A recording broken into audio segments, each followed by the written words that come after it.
beautiful thing.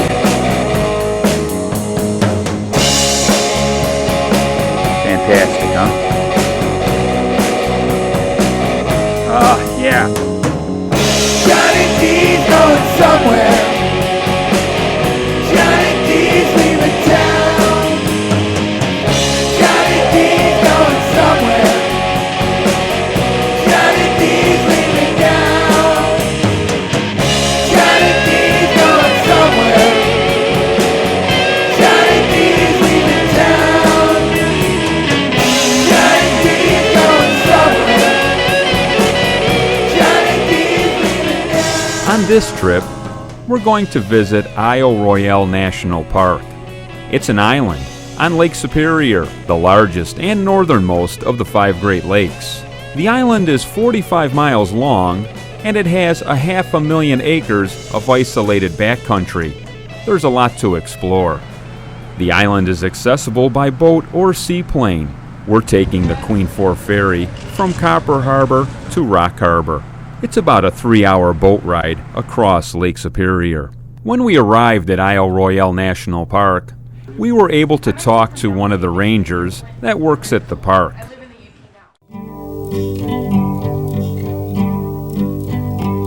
Why and when was Royale established as a national park? Isle Royale was officially established as a national park in 1940, and during that era of Isle Royale's history, we had already gone through all of the copper booms. We had already gone through a lot of the commercial fisheries being very prevalent and popular and successful on the island. At that point in our history, we had kind of moved toward folks coming out building resort homes and vacation homes on the island, and there were also a lot of commercial companies coming out taking advantage of other resources besides the copper. So one big event that happened is that there was a land company that bought up a ton of Isle Royale land and planned on logging it, and a lot of folks said, well, this is our favorite island on the planet, we don't want to see this place clear cut. So there began a movement to start preserving and conserving the land here. What wildlife predominates the park? The most popular wildlife and most obvious wildlife usually out here is the moose and then the wolves as well. There has been a 50-plus year study on the predator-prey relationship between moose and wolves that have occurred here on the park. And it's actually the longest running predator-prey relationship study on the planet. Do hikers ever see the wolves? But we do occasionally have hikers see wolves. Those folks are extremely lucky. I asked Ranger Andrea if any hikers have come in contact with the wolves. There were 2 young men who were camping on a beach on Lake Superior on the south side of the island.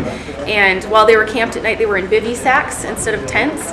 So their faces were exposed and they were sound asleep. And one gentleman woke up to a wolf just kind of mouthing his cheeks. He didn't bite, he didn't pierce skin, but just like your dog at home kind of mouths things to figure out what it's doing or what it is, he just kind of mouthed his cheek. And when the guy woke up and saw that there was a wolf mouth right over his face, of course he flipped and screamed and tried to get up as fast as he could, and that scared the wolf.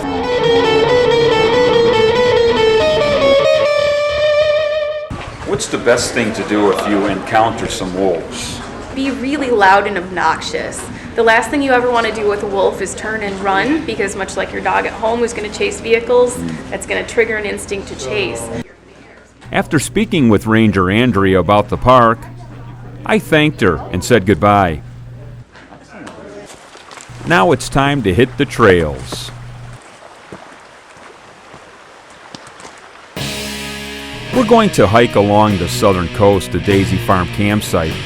It's about 7 miles. The main island is surrounded by hundreds of smaller islands. If you bring a canoe, you can explore them and experience the isolation and serenity of this park.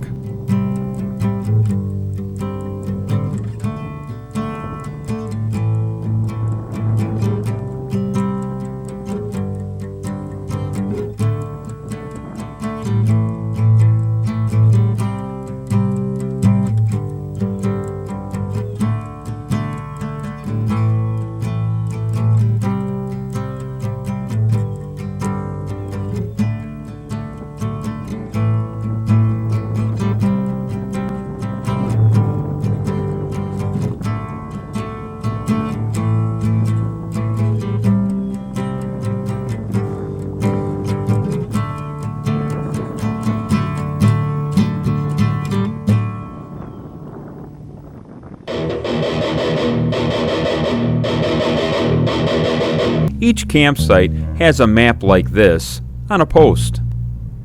The sheltered sites are shown here.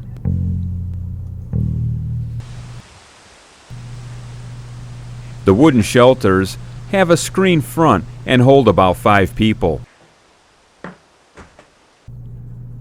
Some sites don't allow campfires, so you need a stove and gas to heat your water for a warm meal. There's lots of water around, so you don't have to go far for it. The park recommends that you filter your water. Here I am using a water purification pump. If you don't use a purifier, boil your water for 5 minutes to be safe. Most sites are marked with a numbered post and are shown on this map.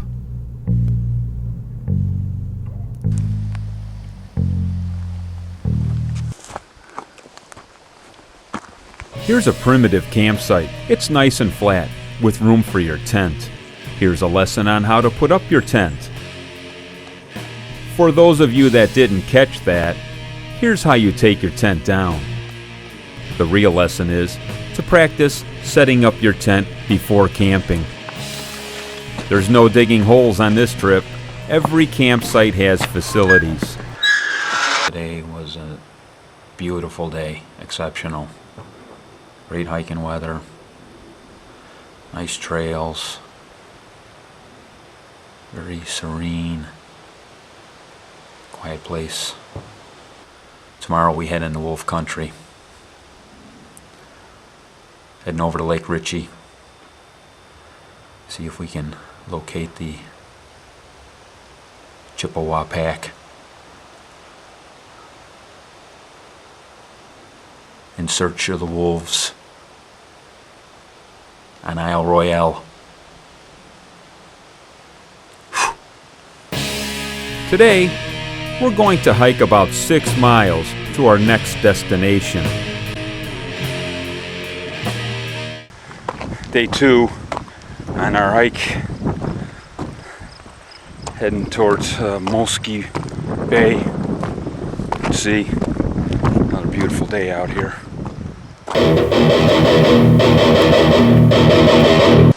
Yeah, we're leaving Molsky Basin campsite and we're headed to Lake Ritchie. What are you looking for? Ritchie. I'm looking for Ritchie. Lake Ritchie. I'm looking for Ritchie.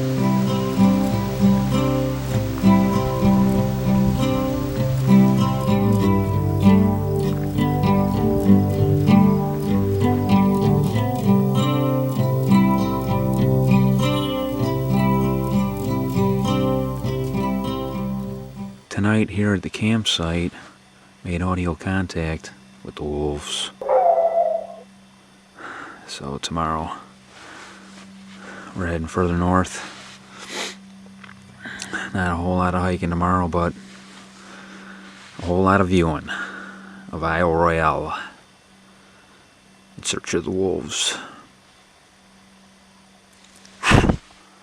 Today, I plan to hike to Chicken Bone East campsite, but then continued on to McCargo Cove. We left out of Lake Ritchie. We're heading into the interior part of the island, and we're hiking along, and we come up to a signpost. It's got a P on it, means portage, and there's a trail there. It's a fork in the road. There's a trail there. So we check our map. We find that this trail is the Indian portage, goes around the lake. And this trail here is for the canoes to portage across the lake. So we're going to take this trail here.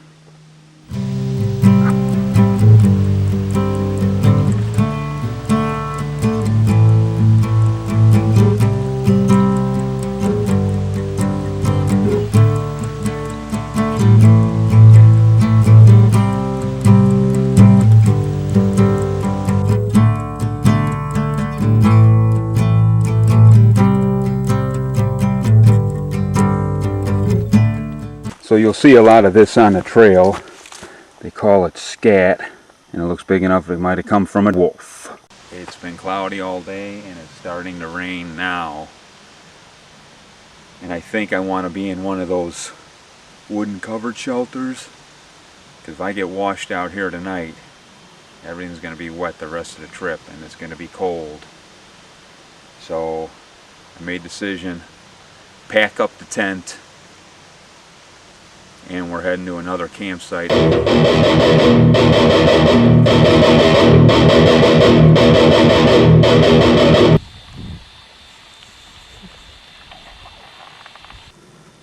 can see where it's all matted down here. It's where the moose has been bedding down, at least one of his spots. And just like us at the campsite, the moose has a room with a view. Speaking of moose, look who decided to join the party. He's a good-looking fella, a bull moose, with a full rack.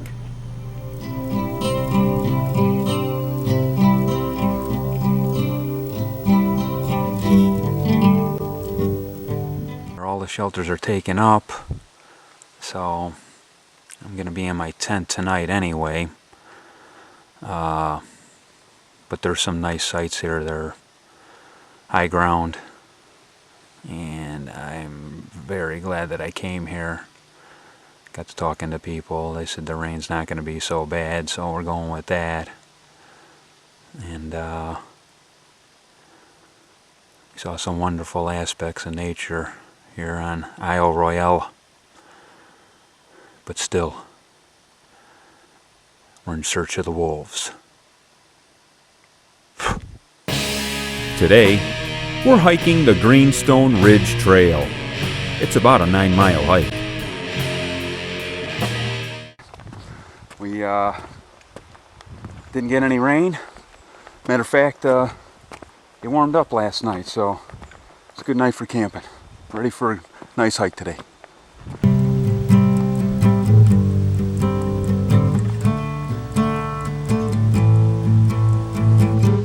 Father Sun and Mother Earth with their offspring, the wind. Please help me dry my clothes off.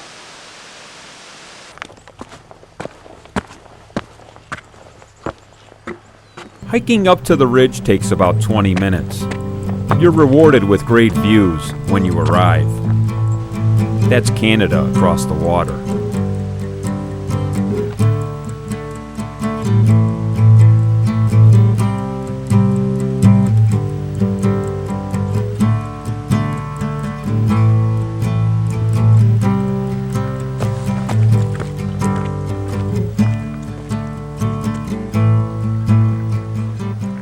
Area we hiked. Oh, there's the cove. Right there's Chicken Bone Lake. And we go to the beginning of the ridgeway back there. And over here I believe that is Lake Ritchie.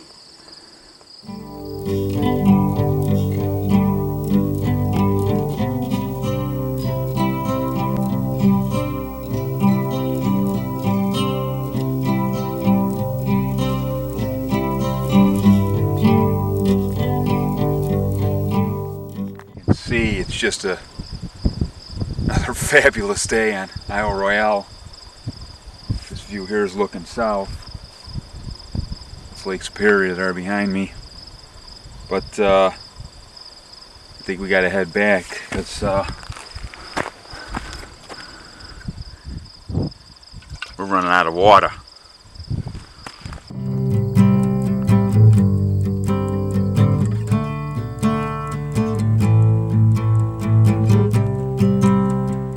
Every time I see one of these, I think it's a telephone pole, and I see it's just an old man swaying in the breeze. You know, sometimes when I'm walking, I think that I might bump against a 6-foot chain link fence, but you know, there's no fences here, and that can be a beautiful thing. Our last hike will take us back to Rock Harbor to catch the ferry. Isle Royale has been a wonderful experience. We saw great scenery and awesome wildlife.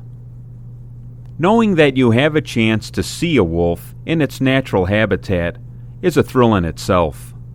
The park is big enough so you can do a different hike every time you visit. This being an island, be prepared for wet weather. There's a lodge at Rock Harbor, but space is limited. Next time you're leaving town, think about visiting Isle Royale National Park. Johnny D's going somewhere. Johnny D's leaving town.